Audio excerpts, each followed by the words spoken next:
حضرت عمر رضی اللہ تعالی عنہ جا رہے تھے نا، رات کو پہرے پہ کھڑے تھے، تو ایک گھر سے ایک خاتون اپنی بیٹی کو کہہ رہی تھی دودھ میں پانی ڈال لو، تو بیٹی بولی امیر المومنین نے منع کیا ہے، تو کہا امیر المومنین کب دیکھ رہے ہیں؟ تو بیٹی بولی امیر المومنین نہیں دیکھ رہے، ان کا رب تو دیکھ رہا ہے۔ حضرت عمر دروازے پہ نشان لگایا تو آ گئے، دن کے اجالے میں پھر اس گھر کے دروازے پہ گئے اور صاحب خانہ سے کہا کہ اپنی بیٹی کا رشتہ میرے بیٹے کے لیے دے دو۔ امیر المومنین سوالی بن کے کھڑا ہے اس گھر میں، کہا اس بیٹی کا رشتہ مجھے دے دو۔ ان کو اور کیا چاہیے تھا؟ امیر المومنین کے بیٹے کے لیے رشتہ قبول کر لیا گیا۔ پھر اللہ تعالیٰ جل شانہ ان کو ایک بیٹی دی، اس بیٹی سے اللہ نے ایک بیٹا انہیں دیا، اس بیٹے کا نام حضرت عمر بن عبدالعزیز ہے۔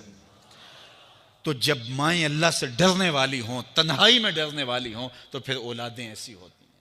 اپنی اولادوں کی تربیت کرو، جب بچے چھوٹے ہی ہوں تو ان کے تصور میں یہ بات اچھی طرح سے راسخ کر دو کہ اللہ دیکھ رہا ہے۔ پھر وہ کبھی رشوت نہیں لیں گے کہ اللہ دیکھ رہا ہے، اور وہ کبھی خیانت نہیں کریں گے کہ اللہ دیکھ رہا ہے، وہ کبھی ملک کے راز کو نہیں بیچیں گے کہ اللہ دیکھ رہا ہے، وہ جو ہے وہ بد نگاہی نہیں کریں گے کہ اللہ دیکھ رہا ہے۔ جہاں کوئی کیمرہ نہیں پہنچتا، جہاں سیکورٹی نہیں پہنچتی، جہاں کوئی ایجنسی نہیں پہنچتی، وہاں یہ عقیدہ پہنچتا ہے کہ میرا اللہ مجھے دیکھ رہا ہے۔ تو یقین کی یہ دولت زندگی کا نور ہے، زندگی کا جمال ہے، اور ماہ سیام میں اللہ تعالیٰ اس عقیدے کو روحوں میں اتار دیتا ہے اور باطن میں جذب کر دیتا ہے۔ تو اس کو اپنے اندر اچھی طرح سے ہم اتار کر کے اپنی زندگی میں چراغاں کر سکتے ہیں اور اندھیرے دور کر سکتے ہیں۔ یہ تیقن کہ میرا اللہ مجھے دیکھ رہا ہے، میں اپنے رب کی نگاہوں میں ہوں۔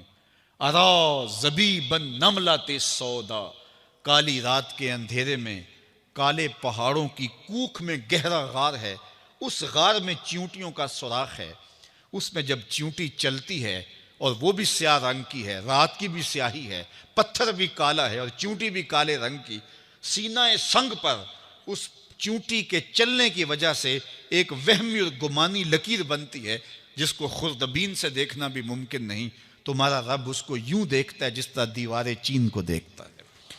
تو کیا ذہن اور دماغ کی سکرین پہ آنے والے خیالات سے وہ غافل ہو سکتا ہے؟ کیا وسوسوں سے وہ غافل ہو سکتا ہے؟ تو آئیے اس یقین اور اس تیقن میں جینے کا گر سیکھیے۔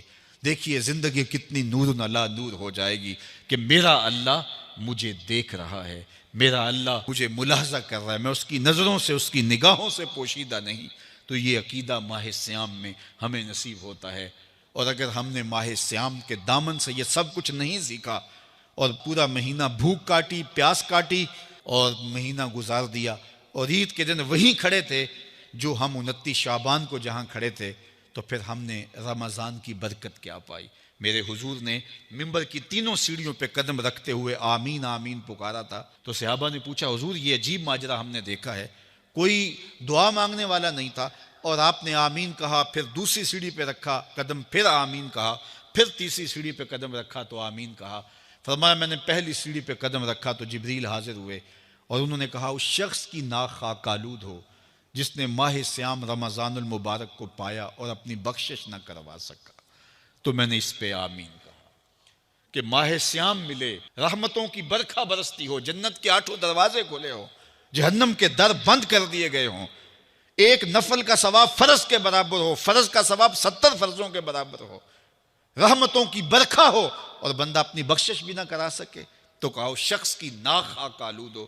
تو حضور نے اس پہ آمین کہا۔ تو اتنے پیارے موسم کو جو ضائع کر دے، ایسی حسین رت کو جو ضائع کر دے، اس کے لیے وعید بھی کتنی سخت ہے۔ کہا دوسری سیڑھی پہ قدم رکھا تو جبریل آئے اور کہا اس شخص کی ناک خاک آلود ہو جو والدین کو بڑھاپے میں پائے اور خدمت کر کے جنتی نہ ہو سکے۔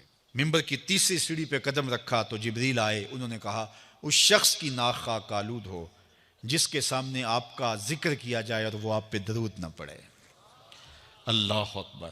رسول رحمت کا نام آئے تو درود و سلام پیش کرو، ان کا ذکر آئے تو تمہاری روحیں بھی درود پڑھیں، تمہاری زبانیں بھی درود پڑھیں۔ اللہم صلی علی سیدنا و مولانا محمد معدن الجود والکرم۔ ان کا ذکر روحوں کی غذا ہے، ان کا ذکر دل کا قرار ہے، تو ان کے تذکرے کی خوشبو سے اپنے ماحول کو معطر رکھو۔ وہ جوان جو ہی پروان چڑھا ان فوان شباب آیا، تو اس کی پیشانی سجدے کے تقدس سے مالا مال ہو گئی، اس کی آنکھوں میں حیا اور شرم کے پہرے آ گئے، اس کے خیالوں میں پاکیزگی آ گئی، اس کی زندگی کے شب و روز نیکی کے ماحول میں بسر ہونے لگے، اس کی راتیں ذکر الہی میں، تلاوت کلام مجید میں اور دن یاد الہی میں روزے سے گزرنے لگے۔ وہ جوان جس کی جوانی اللہ کی عبادت میں گزری، کیونکہ جوانی اگر عبادت میں گزر گئی تو بڑھاپا تو پر نور ہے ہی ہے۔ سب سے مشکل مرحلہ زندگی کا جوانی کا ہے۔ شیطان زیادہ ورغلاتا ہے کسی شخص کو جب وہ جوانی کے مرحلوں سے گزر رہا ہوتا ہے۔ تو جس کی جوانی خیریت کے ساتھ گزر گئی اور اس نے اپنی جوانی کے تقدس کو محفوظ رکھ کے منزل تک پہنچا لیا، اپنی عصمت کے جوہر کی حفاظت کی، اپنی آبرو کو لٹنے نہیں دیا، اپنی آنکھوں کی شرم و حیا پر پہرے بٹھائے اور آنکھ کو برباد نہیں ہونے دیا اور اپنی زندگی کے تقدس کا پہرا دیا، تو جو جوان اپنی جوانی کو خیریت کے ساتھ گزار گیا۔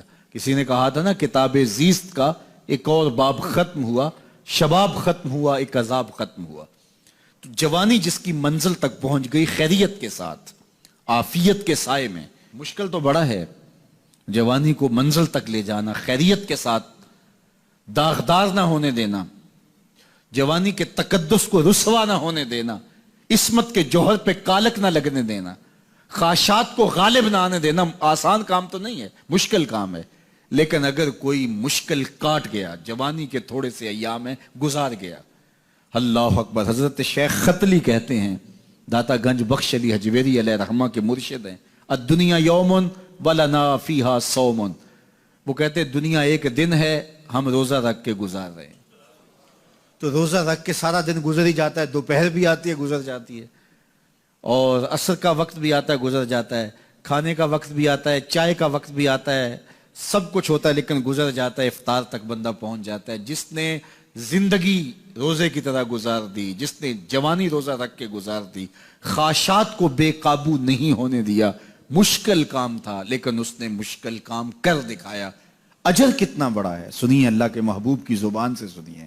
حضور نے ارشاد فرمایا جو سیدنا ابو ہریرہ کے ذریعے سے ہمارے تک پہنچا، فرمایا قیامت کے دن جب سورج کا رخ سیدھا ہوگا، زمین تانبے کی ہوگی، لوگ پسینے میں شرابور ہوں گے، کوئی ٹخنوں تک پسینے میں، کوئی گھٹنوں تک، کوئی کمر تک، کسی کو پسینے کی لگام دی جائے گی، اور وہ پسینہ ایسے نہیں ہوگا جس طرح یہ پسینہ ہے، اتنا گرم ہوگا۔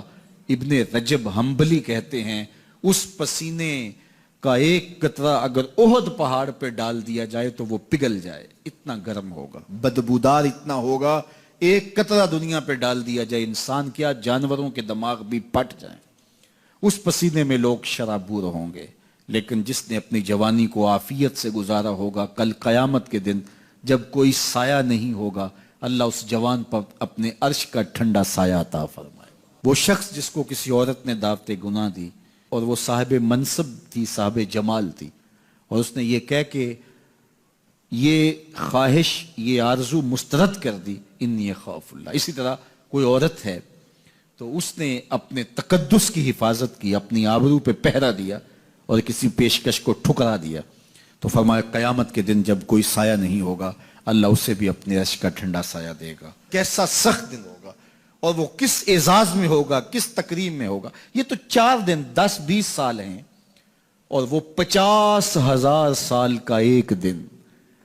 پھر اس کو اللہ کا شکر ادا کرنا ہوگا کہ اللہ تو نے کتنا کرم کیا میرے اوپر کہ میری جوانی خیریت اور عافیت سے گزری، اور آج اس کا تو کتنا بہتر صلہ مجھ کو دے رہا۔